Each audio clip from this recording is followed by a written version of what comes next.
Hello दोस्तों, welcome to my YouTube channel study point channel में फिर से आपका स्वागत है। कक्षा 10th का केमिस्ट्री का अध्याय 3 जो चैप्टर रह गया था वो करने वाले हैं हम। धातु अधातु के बारे में पढ़ने वाले हैं हम। देखो, धातु एवं अधातु के बारे में पढ़ने वाले हैं। तत्वों के उन गुणधर्मों के आधार पर धातु एवं धातु को अधातु को वर्गीकृत किया जाता है। मतलब तत्वों को जो है गुणों के गुणधर्मों के आधार पर जो हमारे पास वर्गीकृत किया गया है उन्हें धातु अधातु कहते हैं। कुछ उपधातु भी होते हैं, ठीक है। जैसे धातु के कुछ उदाहरण हैं। धातु के उदाहरण आयरन, एल्युमिनियम, चांदी, कॉपर यानी कि FeAlAgCu। ये क्या हो गया हमारे पास? धातु हो गए। धातु जिसमें हम विद्युत धारा जल्दी से प्रभावित हो जाती है, इनको धातु कह सकते हैं। धातु जो मेटल्स की चीजें, ठीक है। अधातु क्या होते हैं? जो हाइड्रोजन, नाइट्रोजन, सल्फर, ऑक्सीजन, ये सभी क्या गैस है, यानी कि अधातु है। आगे धातु अधातु के गुणधर्म पढ़ने वाले हैं। धात्विक चमक किन किन में होती है? धातु की सतह क्या होती है? चमकदार होती है। और अधातु क्या होती है? चमकीली नहीं होती है। अधातु चमकीली नहीं होती। आयोडीन अधातु होते हुए भी चमकीला होता है। आयोडीन तो अधातु होती है लेकिन वो चमकीला होता है, ये अपवाद है। कठोरता, सामान्य धातुएं सामान्य कठोर होती हैं, लेकिन लिथियम, सोडियम, पोटेशियम मुलायम होती हैं और इन्हें चाकू से भी काटा जा सकता है। इसलिए धातु धातु में कौन कौन से थे? लिथियम भी, सोडियम भी, पोटेशियम भी होती है। इन्हें चाकू से कौन कौन से धातु काटा जा सकता है, ये भी आप पता लगा सकते हो। लिथियम, सोडियम, पोटेशियम, ठीक है। और अधातु क्या होते हैं? ये कठोर या अधिकतर कठोर नहीं होते। कार्बन का एक अपरूप हीरा है जो सबसे कठोर प्राकृतिक पदार्थ है। ये क्या है? अधातु है। रूप रूप किस प्रकार के होते हैं? धातुएं जो होती है कमरे के ताप पर ठोस रूप में पाई जाती हैं। अधातुएं ठोस और गैस रूप में पाई जा सकती हैं। केवल मरकरी, पारा यानी कि पारा छोड़कर जो द्रव में पाया जाता है वे क्या है? धातु है। केवल ब्रोमीन को छोड़कर जो तरल रूप में होता है वो क्या है? अधातु है। अधातु वर्ध्यता जो क्या है हमारे पास? कुछ अधातुओं को पीटकर पतली चादर के रूप में परिवर्तित किया जा सकता है, क्या? धातु। और अधातुएं क्या क्या होती है? अधातु अबादन नहीं होती हैं। तन्यता, धातुओं की तन्यता कैसे होती है? धातुओं की तन्यता, धातुओं को पतली तार के रूप में परिवर्तित रूप में खींचा जा सकता है, इसकी तन्यता होती है। मोह तन्य होते हैं। अधातु क्या होते हैं? तन्य नहीं होती। विद्युत व ऊष्मा के चालक, सामान्यतः धातु कहते हैं विद्युत और ऊष्मा क्या होते हैं? सुचालक होती है। सीसा एक धातु है, मरकरी एक धातु है, लेकिन क्या है? कुचालक होती है। सामान्यतः अधातु विद्युत और ऊष्मा की क्या होती है? कुचालक होती है। ग्रेफाइट क्या है? इसमें सुचालक है लेकिन अधातु है, याद रखना। घनत्व, सामान्यतः अधिक घनत्व व उच्च गलनांक। सोडियम एवं पोटेशियम का धातु और गलनांक क्या होता है? कम होता है। सामान्य अधातुओं का घनत्व और गलनांक क्या होते हैं? कम होते हैं, लेकिन धातुओं का क्या होता है? अधिक होता है। अधातुओं का क्या होता है? कम होता है। ध्वनिक, धातुएं कठोर सतह से टकराने पर आवाज पैदा करते हैं। अधातुएं ध्वनिक नहीं होती हैं, मतलब कोई आवाज पैदा नहीं करती हैं। ऑक्साइड, अधिकतर धातुएं क्षारीय धातुएं और क्षारीय धातुएं ऑक्साइड बनाती हैं, मतलब क्षारीय और ऑक्साइड बनाती हैं। अधातुएं अम्लीय ऑक्साइड बनाती हैं, ठीक है। जैसे MgO और अधातु क्या होगी? SO2। मैग्नीशियम ऑक्साइड क्या है? हमारे पास धातु है। और SO2 क्या है? सल्फर डाइऑक्साइड क्या है? सल्फर ऑक्साइड क्या है? हमारे पास अधातु है। नेक्स्ट, धातुओं के रासायनिक गुणधर्म। वायु के साथ क्रिया करने पर क्या होता है? धातु की ऑक्सीजन के साथ क्रिया करके धातु ऑक्साइड बनाती है। धातु प्लस ऑक्सीजन करने पर क्या बनेगी? धातु ऑक्साइड। जैसे Mg में अगर हम O2 मिलाएंगे तो क्या बन जाता है? MgO यानी कि 2MgO यानी कि 2MgO यानी कि 2 के यहाँ लग जाएंगे, क्या हो गया हमारे पास? धातु ऑक्साइड हो गई, ठीक है। जैसे 2Cu में O2 मिला रहे हैं तो 2Cu हो गया यानी कॉपर ऑक्साइड हो गया, ठीक है।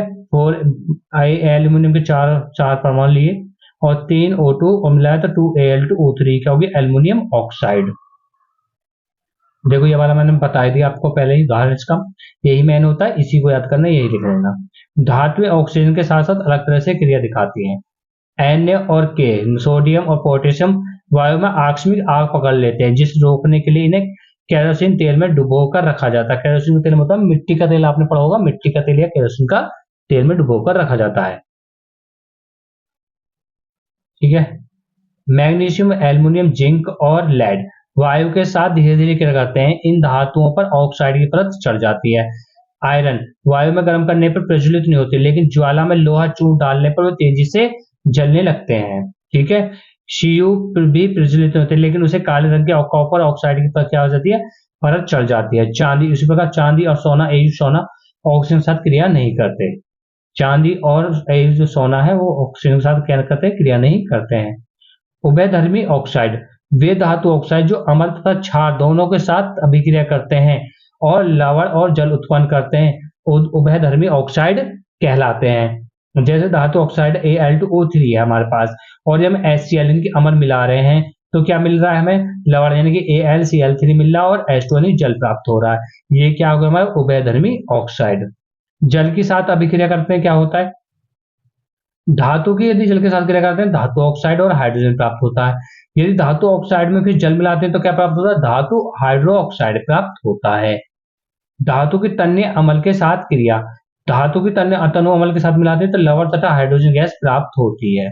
इसके उदाहरण है कुछ, जैसे Fe आयरन में अगर अम्ल मिलाएं तो FeCl2H2 यानी कि लवण और हाइड्रोजन प्राप्त हो रहा है। Mg यानी मैग्नीशियम में अगर अम्ल मिला रहे हैं तो लवण और हाइड्रोजन प्राप्त हो रहा है। ऐसे जिंक में अगर अम्ल मिला रहे हैं तो हमें लवण और जल प्राप्त हो रहा है।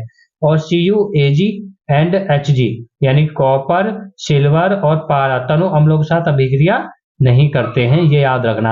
आपसे क्वेश्चन में पूछा जाएगा तनु अम्लों के साथ कौन क्रिया नहीं करता, ठीक है।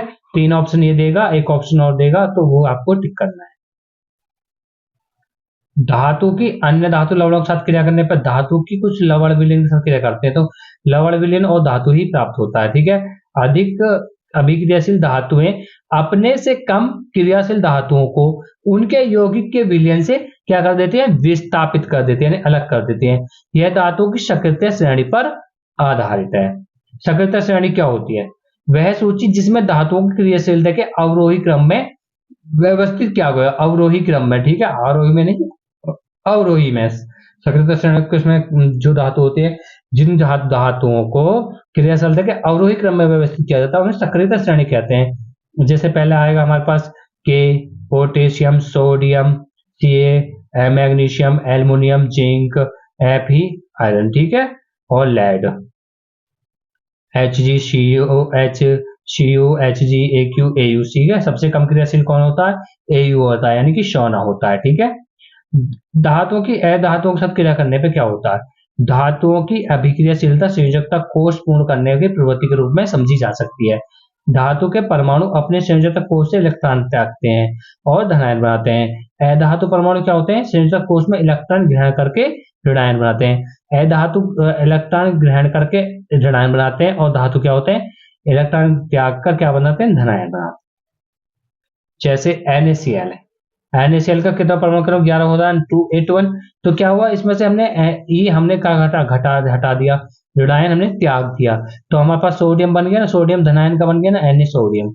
ऐसे Cl है, Cl के 2 होता है 287, तो एक ऋणायन हमने निकाल दिया, तो क्या बन गया हमारा ऋणायन मिल प्राप्त हो गया ना, प्राप्त हो गया। इसको इन्हीं को समझाया गया है, ठीक है। आयनिक यौगिक क्या होते हैं, विपरीत आवेशित आयन एक दूसरे को आकर्षित करते हैं तथा मजबूत स्थिर वैद्युत बल में बंधकर आयनिक यौगिक बनाते हैं।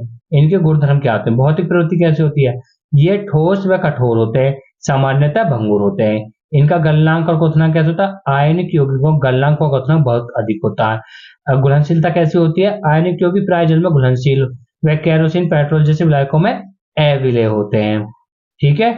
और विद्युत चालकता कैसी होती है, आयनिक यौगिक में जलीय विलयन में गैस में और गलित रूप में विद्युत का चालन करते हैं, ये ठोस रूप में विद्युत का चालन नहीं करते हैं, ठीक है। धातुओं की प्राप्ति यानी धात्विक क्या होती है, खनिज तथा अयस्क अंतर आपने पूछा, पेपर में पढ़ा होगा, पूछा जाता है।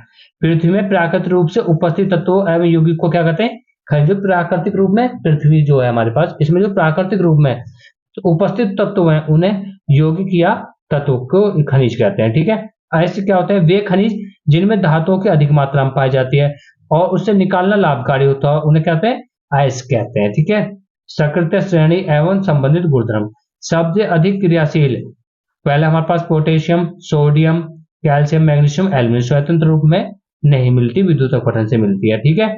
मध्यम में क्या होती है, जिंक, लोहा यानी कि Fe, Pb, lead, Cu, copper यानी कि Hg, सल्फर डाइऑक्साइड का कार्बन अर्थ के रूप में कार्बन द्वारा अपचयन करके सबसे कम क्रियाशील किरण होती है, यानी कि Au और Ag। मतलब चांदी और सोना। सबसे अधिक किसमें होती है पोटेशियम और सोडियम। सबसे कम किसमें होती है चांदी और सोना, एजी और एयू। धातुओं का निष्कर्षण कैसे होता है? धातुओं का निष्कर्षण एक्स से प्राप्त धातु करना। पहला चरण देखो, धातुओं का समृद्धिकरण करते हैं, दूसरे चरण में धातु को निष्कर्षण करते हैं, तीसरे चरण में धातुओं का करते हैं परिष्करण करते हैं, जिससे हमें शुद्ध धातु प्राप्त हो जाए।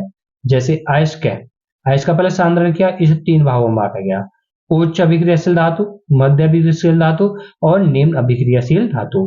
उच्च में क्या होता है गलित विद्युत अपघटन, और मध्य में क्या होता है सल्फर डाइऑक्साइड जो शुद्ध होता है, उच्च में शुद्ध होता है। इसमें सल्फर डाइऑक्साइड सल्फाइड यानी कि सल्फाइड अयस्क होता है, यानी कि HgS होगा, ZnS होगा। इसमें कार्बोनेट अयस्क, इसमें कार्बोनेट अयस्क होता है ZnCO3। और निम्न क्या होता है सल्फाइड अयस्क। ठीक है, फिर इसका क्या करते हैं देखो, वायु में करते हैं, भर्जन करते हैं, और समिति एक में निस्तापन करते हैं। फिर क्या बनता है धातु ऑक्साइड बनता है, धातु में विपचन होता है, इसमें भर्जन और धातु होता है। इसका पूरा एक डायग्राम है ये। फिर हम धातु का क्या करते हैं शोधन करते हैं, फिर करते हैं परिष्करण करते हैं। ऐसे धातु में प्रयुक्त चरण है। गैग और भर्जन में आपसे उत्तर पूछा जाता है। पृथ्वी से खनिज अयस्क में रेत, मिट्टी जैसे कई अशुद्धियां पाए जाते हैं, जिसे गैंग कहा जाता है।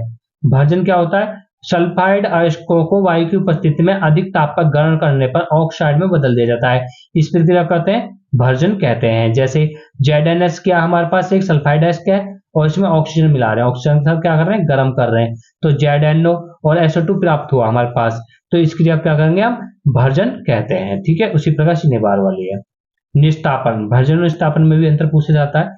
कार्बोनेट अयस्क को सीमित वायु में अधिक ताप पर गर्म करने पर से ऑक्साइड में बदल जाती है। यह प्रक्रिया क्या कहलाती है निस्तापन कहा जाती है। जैसे हमारे पास कार्बोनाइट है, ZnCO3 का कार्बोनेट अयस्क है, तो ZnO प्लस CO2 प्राप्त हुआ। ये क्रिया क्या होगी हमारे पास निस्तापन। अपचयन, धातु ऑक्साइड से कार्बन तथा अपचायक का उपयोग कर धातु की प्राप्ति की जा सकती है। ZnCu, जैसे ZnO में हम धातु ऑक्साइड यानी ZnO में कार्बन मिला रहे हैं, तो Zn और CO प्राप्त हो रहा है उनकी हमारे पास। ठीक है, कार्बन ऑक्साइड और जिंक प्राप्त हो रहा है।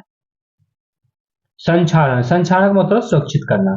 धातुएं अपने आसपास अम्ल, आर्द्रता और वायु आदि के संपर्क में आने पर संक्षारित हो जाती हैं। जैसे सिल्वर, वायु में उपस्थित सल्फर के साथ अभिक्रिया करके सिल्वर सल्फाइड बनाता है, जिसके कारण वस्तु क्या होती है काली हो जाती है। कॉपर आर्द्र कार्बन डाइऑक्साइड के साथ क्रिया करके हरे रंग की कॉपर कार्बोनेट बनाता है। लोहा, आर्द्र वायु में लोहे पर भूरे रंग की पदार्थ परत चढ़ जाती है, जिसे क्या कहते हैं जंग कहते हैं। संक्षारण सुरक्षा, लोहे को जंग से बचाने के लिए क्या करता है पेंट लगाकर, तेल लगाकर, ग्रीस लगाकर या सिद्ध लेपन क्रीम लगाकर, ठीक है, क्रोमियम लेपन द्वारा, एंडीगोन द्वारा मिश्र धातु बनाकर। और यह सिद्ध लेपन क्या होता है लोहे एवं इस्पात को जंग से सुरक्षित रखने के लिए उन्हें जस्ते यानी जिनकी पतली परत चढ़ाई जाती है, इसे यह सिद्ध लेपन प्रक्रम कहते हैं। मिश्र धातु क्या होती है? मिश्र धातु दो धातु और अधातुओं के समांगी मिश्रण होते हैं। लोहा सूक्ष्म मात्रा में कार्बन के मिश्रण के साथ लोहा कठोर और प्रबल हो जाता है। इस्पात क्या होता है लोहा और निकेल का क्रोमियम। पीतल किसका मिश्र धातु कॉपर तथा जिंक का। कांसा किसका धातु है कॉपर तथा टिन का। इसकी शॉर्ट ट्रिक मैंने आपको पढ़ा रखे हैं, ठीक है। शोल्डर क्या होगा लेड और टिन का। और अमलगम सबसे ज्यादा क्या पूछा था अमलगम याद रखना किसका मिश्र धातु है मरकरी और अन्य तत्व का, ठीक है। देखो मैंने यहाँ भी दे रखा खनिज तथा अयस्क में अंतर और भर्जन तथा निस्तापन में अंतर। प्राकृतिक रूप से भूपट्टी में पाए जाने वाले तत्व क्या होते हैं खनिज होते हैं। ऐसे खनिज जिनमें से धातुओं को आसानी से निकाला जा सकता है उन्हें क्या कहते हैं अयस्क कहते हैं। भर्जन क्या होता है अयस्कों की वायु की उपस्थिति में गर्म किया जाता है, तो हमारे पास क्या कौन सी क्रिया कहते हैं भर्जन कहलाती है। जैसे सल्फाइड अयस्क को क्या था ऑक्साइड अयस्क बनाता ना वो भर्जन है। अयस्क की वायु की उपस्थिति में गर्म किया जाता है। देखो अयस्क को वायु की उपस्थिति में गर्म कर रहे हैं तो भर्जन, और अनुपस्थिति में गर्म कर रहे हैं तो क्या है निस्तापन। जैसे कार्बोनेट अयस्क को क्या था हमने कार्बोनेट ऑक्साइड अयस्क बना था, ठीक है। देखो चैप्टर खत्म हो गया, मतलब चैप्टर फिनिश हो गया, मतलब एक्सरसाइज भी खत्म हो गई हमारे। मतलब कहने का मतलब ये है कि केमिस्ट्री फिनिश हो चुकी है, अब बायो चलेगी। तो मिलते हैं आपसे बायो की क्लास में। अब तब तक के लिए जय हिंद जय भारत। अगर वीडियो अच्छी लगे तो लाइक करें, चैनल पर नए हो तो सब्सक्राइब करें और दोस्तों के साथ शेयर करें। आसान और सिंपल नोट्स हैं, ठीक है।